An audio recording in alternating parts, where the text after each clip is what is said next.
ఆంధ్రప్రదేశ్ రాష్ట్ర చరిత్రలోనే సువర్ణ అక్షరాలతో నిలిచిపోయేటటువంటి రోజు. సుదీర్ఘమైనటువంటి కళ, సుమారు 30 సంవత్సరాలుగా నిరీక్షణ మన అందరి కళ్ళల్లో ఉండింది. ఎప్పుడు మనకి సరికొత్త రైల్వే జోన్ మన ఆంధ్రప్రదేశ్ లో సాధిస్తామని. దానికి సంబంధించి గత 10 సంవత్సరాలుగా ఒక పార్లమెంట్ సభ్యుడిగా ఉంటూ నేను ఎంతో పోరాటం పార్లమెంట్ లో కూడా దీని గురించి చేయడం జరిగింది.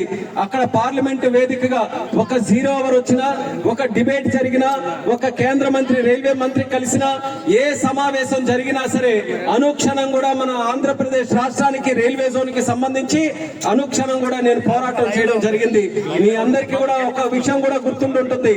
ఆ రోజుల్లో రైల్వే జోన్ సాధన కోసం ఈ ఇచ్చాపురం రైల్వే స్టేషన్ లోనే రాత్రిపూట కూడా దీక్ష చేసి మరీ సాధించాలని ఆ రోజు ఒక కార్యక్రమం కూడా చేపట్టాం.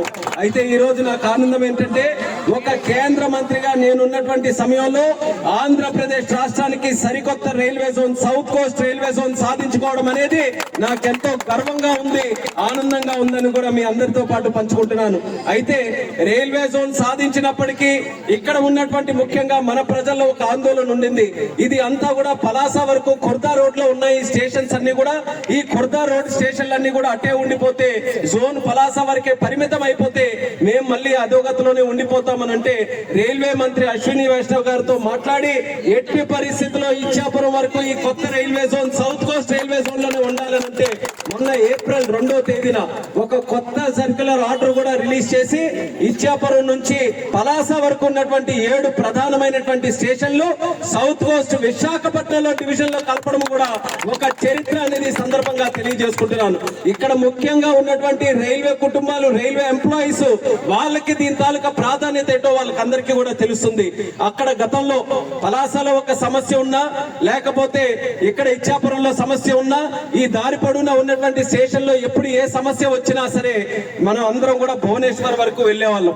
భువనేశ్వర్ వెళ్లి అక్కడ అధికారుల దగ్గర కూర్చొని, అక్కడ డిఆర్ఎం దగ్గర కూర్చొని, అక్కడ జిఎం దగ్గర కూర్చొని వాళ్ళందరూ కూడా అనేక ప్రాధాన్యతలు వాళ్ళందరికీ కూడా ఉంటే మా ప్రాంతానికి కూడా న్యాయం చేయండి అని చెప్పి ఎన్నో సందర్భాల్లో నాయకులకి నేను తీసుకెళ్లాను, ఎమ్మెల్యే గారికి తీసుకెళ్లాను. నేను కూడా రైల్వే మీటింగుల్లో కూడా పార్టిసిపేట్ చేసేవాడిని. ఇప్పుడు అలాంటి సమస్య ఏది కూడా లేకుండా ఈ ప్రాంతంలో ఏ సమస్య ఉన్నా సరే దర్జాగా మన రాష్ట్రంలో మన డిఆర్ఎం, మన జిఎం దగ్గరే కూర్చొని మన సమస్యలన్నీ కూడా పరిష్కరించుకునే అవకాశం ఈ కొత్త రైల్వే జోన్ ద్వారా మనకి దక్కిందని కూడా తెలియజేస్తున్నాను. నాకు ఎప్పుడు కూడా ఒకే నమ్మకం, రైల్వేస్ ని కానీ మనం అభివృద్ధి చేసుకోగలిగితే ఆ ప్రాంతం అభివృద్ధి చెందుతుంది, జిల్లా అభివృద్ధి చెందుతుందని. ఈ మాట ఎందుకు చెప్తున్నానంటే, గతంలో స్వర్గీయ కింజరాపు ఎర్రన్నాయుడు గారు స్టాండింగ్ కమిటీ రైల్వేకి చైర్మన్ గా ఉన్నప్పుడు మన శ్రీకాకుళం జిల్లాలో రైల్వే తాలూకా సమస్యలన్నిటి మీద కూడా దృష్టి పెట్టి ఎంతో కొంత మన దగ్గర అభివృద్ధి జరిగిందనంటే దానికి ప్రధాన కారణం స్వర్గీయ కింజరాపు ఎర్రన్నాయుడు గారు మళ్ళీ గుర్తు చేస్తున్నాను. ఆ రోజు మనకి మెయిన్ లైన్ కానివ్వచ్చు, నౌపాడ నుంచి గునుపూర్ వెళ్లే లైన్ కానివ్వచ్చు, ఈ 2 లైన్ల మీద కూడా పెద్దగా దృష్టి పెట్టి స్టాపులు తీసుకొని రావడం, కొత్త ట్రైన్స్ వేయించడం, అలాగే విశాఖ ట్రైన్ కూడా ఆ రోజు వచ్చిందనంటే ఎర్రన్నాయుడు గారి కారణమని తెలియజేస్తున్నాను. ఎర్రన్నాయుడు గారి ట్రైన్ అని చెప్పి ఒక ప్రత్యేకంగా ప్యాసింజర్ ఎక్స్ప్రెస్ కూడా ఆయన ఆధ్వర్యంలోనే ఆ రోజు మొదలు పెట్టారు. ఆ యొక్క కార్యక్రమాలన్నీ, ఆ రైల్వే ఆశయాలన్నీ ముందుకు నడిపిస్తూ గత 12 సంవత్సరాలుగా నా భుజాల మీద సమస్యలు వేసుకొని నేను కూడా పోరాటం చేశాను. ఆ పోరాట ఫలితం వల్లే ఈ రోజు రైల్వే జోన్ కూడా మనం సాధించుకున్నాం. దాంతో పాటు మన జిల్లాలో రైల్వేస్ కి సంబంధించి ఎన్నో ప్రధానమైన కార్యక్రమాలు కూడా మనం పూర్తి చేశాం. అందులో ఒక్క ఉదాహరణ మీ అందరికీ కూడా చెప్పాలనంటే, మన పార్లమెంట్ కాన్స్టిట్యున్సీలో, శ్రీకాకుళం పార్లమెంట్ కాన్స్టిట్యున్సీలో ఏకంగా 50 పైగా ఆర్ఓబీలు మనం శాంక్షన్ చేసుకొని 3,300 కోట్ల రూపాయలతో ఆర్ఓబీలు మన జిల్లాలో, మన ప్రాంతంలో మనం చేసుకుంటున్నాం. ఏ కాన్స్టిట్యున్సీలో కూడా ఇన్ని ఆర్ఓబీలు ఎక్కడ కూడా శాంక్షన్ కాలేదు. కేవలం మన శ్రీకాకుళం పార్లమెంట్ లోనే 50కి పైగా ఆర్ఓబీలు శాంక్షన్ అయ్యాయి.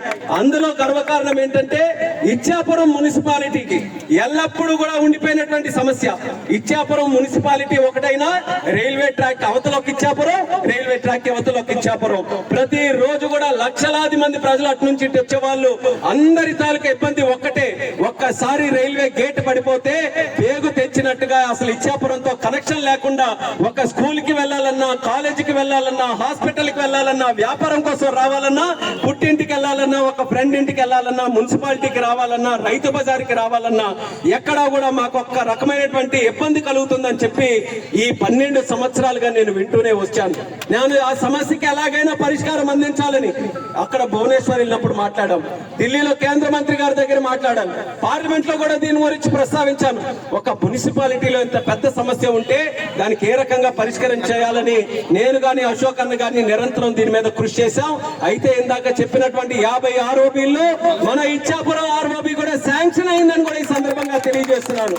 అయితే శాంక్షన్ అయిన ఆర్ఓబీ కూడా మనం గ్రౌండ్ చేసి చేయాలనంటే ఇక్కడ ఉన్నటువంటి ప్రజలకి నేను ఒక్కటే విన్నపించుకుంటున్నాను, మీ సహకారంతో చేయాలనేది మా ఆలోచన.